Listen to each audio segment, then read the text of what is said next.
মাবুদ শেষ দেখাটা মা বাবা সন্তানেও দেখে না।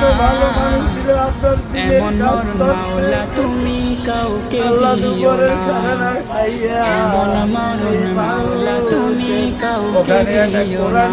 মাদ্রাসা করছে, এই মাদ্রাসার উপরে যাইবে আল্লাহ তোমার অলৌকিক মৃত্যু গুলা ওই জান্নাতবাসীর জন্য হয়ে থাকে। আল্লাহ আমি সহ্য করতে পারি না।